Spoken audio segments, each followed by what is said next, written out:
l'histoire que nous nous racontons, c'est la manière dont nous percevons le monde. Et donc, quand nous créons les difficultés de notre vie, cela nous réaffirme la croyance que la vie est dure, qu'il y a vraiment quelqu'un qui nous fait cela, que c'est une circonstance dans le passé qui a créé cela.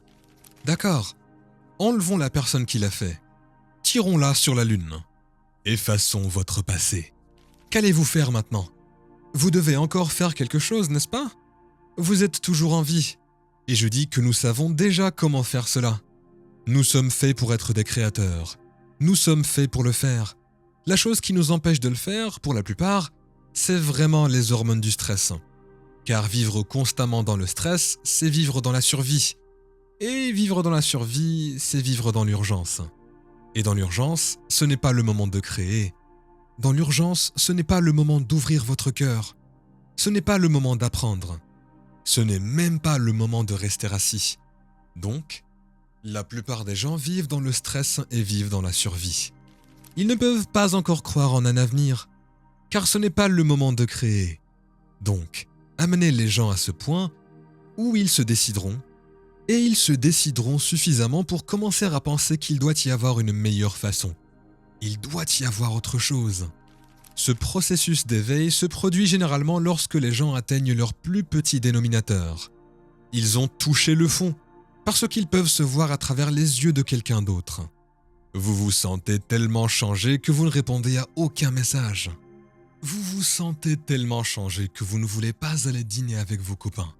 Vous vous sentez tellement changé que vous savez que vous ne voulez pas regarder votre émission de télévision préférée. Vous êtes juste déconnecté. Et c'est là que vous commencez à vous observer. Mais mon message est, pourquoi attendre cela ? Je veux dire, vous pouvez apprendre et changer dans la peine et dans la souffrance, ou vous pouvez apprendre et changer dans la joie et l'inspiration. Si vous vous réveillez chaque matin en étant défini par une vision de l'avenir au lieu des souvenirs du passé, vous vous levez et vous êtes inspiré d'une version élevée de vous-même maintenant, au lieu d'une version limitée de vous-même. Vous pourriez observer l'ancienne version de vous-même à partir d'un état élevé au lieu d'un état diminué. Et les gens qui font cela pour qu'ils prennent conscience de ces pensées. Et oui, cela demande des efforts. Si c'était facile, tout le monde le ferait. Mais ce n'est pas parce que vous avez une pensée que c'est vrai. Et quand vous commencez à regarder et à observer ces pensées, et je pense que vous êtes comme Gandalf, parce que Gandalf a également dit, vous savez, vous pouvez ne pas passer. Vous savez, il voulait dire que c'est une sorte de sévérité. Il s'agit de la façon dont nous nous décidons des choses. C'est le genre d'énergie ou d'intention qui commence à créer le plus grand volume de changement dans notre vie. Et j'ai interviewé des milliers de personnes dans notre travail, qui ont été guéries de problèmes de santé vraiment graves. Et je dirais qu'environ 90% d'entre eux, quand je leur ai demandé « Alors, que s'est-il passé ?», la première chose qu'ils ont dite, tout le temps, c'est que je me suis juste décidé. Je me suis juste décidé que j'allais le faire. Et j'ai pris une décision avec une intention si ferme que l'amplitude de cette décision apportait un niveau d'énergie supérieur au programme câblé dans mon cerveau et au conditionnement émotionnel dans mon corps. Et le choix qu'ils ont fait a amené leur corps à répondre à un nouvel esprit. En fait, le choix qu'ils ont fait est devenu un moment qu'ils n'oublieraient jamais. C'était un événement. Et plus l'émotion qu'ils ressentaient était forte, plus ils prêtaient attention au choix, et en ce sens, ils se souvenaient de leur avenir. Et le corps, émotionnellement, obtenait un échantillon du goût de l'avenir et il trompe cet avenir. C'est à ce moment que la guérison du corps commence. C'est à ce moment-là que le miracle commence, à ce moment précis. Voilà à quel point c'est vraiment puissant. Et si vous faisiez cela tous les jours ? Et si vous vous décidiez chaque jour de ne pas vous lever de votre méditation jusqu'à ce que vous soyez cette personne que vous voulez être ? La partie commence maintenant, parce que vous devez combattre toutes les choses qui ne sont pas cohérentes avec cela. Et c'est exactement ainsi que fonctionne notre cerveau. Donc, si vous voulez être riche, vous ne pouvez pas ressentir de manque. Vous voulez être un maître, vous ne pouvez pas juger votre collègue. Vous voulez être quelqu'un de génial dans l'histoire, vous feriez mieux d'exécuter la paix dans tous les domaines de votre vie. C'est la loi. Donc, vous prenez la prière sur la route maintenant. Vous prenez la prière, vous êtes l'exemple vivant de la prière. C'est ce qui importe le plus. Et c'est là que les gens commencent à se méfier et à éviter l'homme. Vous changez de médicament. Je veux dire, vous avez l'air trop heureux tout d'un coup. Eh bien, vous ne comptez sur rien en dehors de vous pour vous apporter de la joie. Vous vous surpassez tous les jours. Les gens me disent « Pourquoi faites-vous vos méditations le matin ?» Je dis toujours « Facile, parce que si je peux me surpasser au début de la journée, le reste de la journée sera facile. Car c'est la plus grande maîtrise de soi. » Les gens se réveillent donc, et vous savez, ils apprécient le processus de les voir quand ils font ce type de changement. Les retours qui se produisent dans leur vie. Vous savez, les synchronicités, les opportunités, les coïncidences, vous savez, ces sérendipités qui commencent à se produire. Et ils disent « Waouh, je suis puissant et je suis un créateur. » Et personne n'est exclu de l'équation. C'est ce qui la rend si cool. Donc les gens qui sont vraiment malades, gravement malades, qui guérissent, ils vous diront que lorsqu'ils iront chez le médecin et que le médecin dira « Où se situe le cancer ?», ils diront au médecin chez l'ancienne personne « Je suis quelqu'un d'autre ». Comment avez-vous fait ? Eh bien, j'ai régulé les gènes de la maladie en surmontant ses émotions, ses comportements et pensées, et j'ai régulé les gènes pour la santé. Le docteur les regarda et dira « Waouh, puisqu'il est possible de le faire, et nous l'avons, en fait, mesuré dans nos événements, nous savons qu'en 4 jours, vous pouvez vraiment changer l'expression de vos gènes. Les gènes qui aident à rétablir l'équilibre. Vous savez, pour les cellules cancéreuses et les tumeurs. Les gènes qui activent les cellules souches pour réparer les cellules endommagées. Les gènes de la neurogénèse, la croissance de nouveaux neurones dans votre cerveau.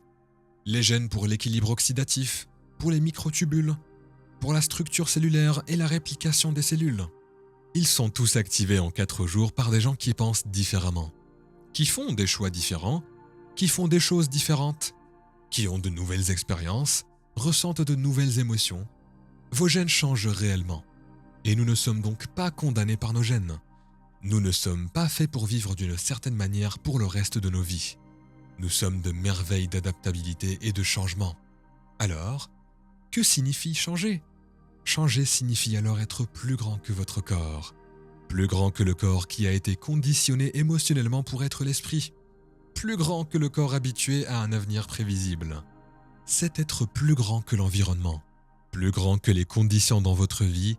Et si vous n'êtes pas défini par une vision de l'avenir quand vous vous réveillez tous les matins, c'est tout à fait logique que vous voyez les mêmes personnes, que vous alliez aux mêmes endroits et que vous fassiez exactement la même chose au même moment exact. Maintenant, votre personnalité ne crée plus votre réalité personnelle. Votre réalité personnelle crée votre personnalité. Parce que chaque personne, chaque objet, chaque chose, chaque endroit est cartographié neurologiquement dans votre cerveau. Et depuis que vous avez connu votre patron, depuis que vous avez connu votre collègue, depuis que vous avez connu votre ex, au moment où vous les avez connus, à un moment donné, il y a une émotion qui leur a été associée. Alors tout d'un coup, les gens se réveillent et ils en sont conscients. Mais leur environnement influence leur façon de penser et leur façon de se sentir. Donc, quand les choses vont bien, ils se sentent bien. Quand les choses vont mal, ils se sentent mal. Ce qui signifie qu'ils sont victimes de leur environnement. Pourquoi es-tu malheureux ? Eh bien, cette personne m'a rendu malheureux.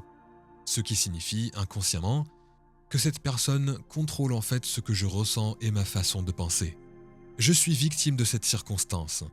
Changer, c'est donc être plus grand que cet environnement. Il faudrait donc que vous reprogrammiez votre façon de penser et la façon dont vous vous sentez pour ne plus revenir au même état d'être. Voilà la maîtrise. Parce qu'il ne s'agit pas seulement d'obtenir une grande méditation, puis de prendre l'autoroute et faire un doigt d'honneur à tout le monde ou juger votre collègue. Vous revenez tout simplement à l'ancienne version de vous-même. Vous devez être capable de maintenir cet état d'esprit et de corps modifié toute la journée. Et si vous le pouvez, préparez-vous, parce que des choses bizarres vont se passer dans votre vie. Donc, la personne qui commence à l'essayer d'une manière curieuse, comme... Faisons simplement l'expérience. Voyons, si je change mon énergie, je change ma façon de ressentir et de me sentir. Cela aura un effet dans ma vie. Quand ils commenceront à le voir, ils diront « Oh, je dois aller créer. Vous voyez ma vie aujourd'hui. ils seront vraiment excités de le faire. Parce qu'ils ne veulent pas que la magie prenne fin. Ils veulent que cela continue. C'est là que ça devient plutôt cool. Parce que c'est à ce moment que vous commencez à croire en vous. Et quand vous croyez en vous croyez aux possibilités, n'est-ce pas? Quand vous croyez aux possibilités, vous devez croire en vous. Quand vous cessez de croire aux possibilités, vous ne pouvez pas croire en vous. Les gens se réveillent donc et disent « Waouh, peu importe la couleur de votre peau, peu importe à quel point vous êtes riche, peu importe à quel point vous êtes en bonne santé, peu importe à quel point vous êtes jeune, à quel point vous êtes vieux, en forme ou pas, même si vous avez déjà médité auparavant. Cela n'a même pas d'importance, c'est une formule. Et vous n'avez pas besoin de 40 ans de dévouement à la méditation pour l'obtenir. Vous devez juste comprendre la formule. Et comme jouer au ping-pong, ou frapper une balle de golf, ou danser la salsa, vous finirez par le comprendre tôt ou tard. Et cela va devenir plus facile, et cela va être amusant. C'est ce que nous voulons pour les gens.